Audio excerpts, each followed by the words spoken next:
अस्सलाम वालेकुम। आप देख रहे हैं अर्श स्टिच एंड वेयर। कैसे हैं आप सब? उम्मीद करती हूँ सब खैरियत से होंगे, ईमान और सेहत की बेहतरीन हालत में होंगे। आज मेरे पास आपके लिए इस वीडियो में वलीमा सेरेमनी के हवाले से ब्राइडल ड्रेस आइडियाज़ हैं और उम्मीद करती हूँ आपको पसंद आएंगे।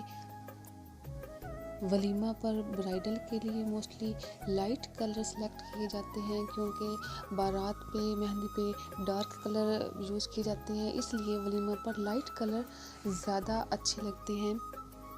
आज की वीडियो में मैंने आपके लिए वलीमा के हवाले से ब्राइडल के लिए बहुत सारे न्यू आइडियाज़, बहुत सारे न्यू कलर्स कॉम्बिनेशन आपके साथ शेयर किए हैं और यकीनन आपको बहुत पसंद भी आने वाले हैं। आप कोई सा भी कलर अपने लिए सिलेक्ट कर सकती हैं। लाइट पिंक, फिरोजी कलर, सी ग्रीन, स्किन पिस्ता कलर, पर्पल कलर, कोई भी आपको जो पसंद है आप अपनी चॉइस के मुताबिक अपने वलीमे के लिए ड्रेस सिलेक्ट कर सकते हैं। अगर आपको वीडियो पसंद आई है तो लाइक, शेयर और कमेंट ज़रूर कीजिएगा। अपना बहुत सारा ख्याल रखिएगा, दुआओं में ज़रूर याद रखा करें। अल्लाह ताला हम सब के लिए आसानियाँ पैदा फरमाए, आमीन। अल्लाह हाफिज़।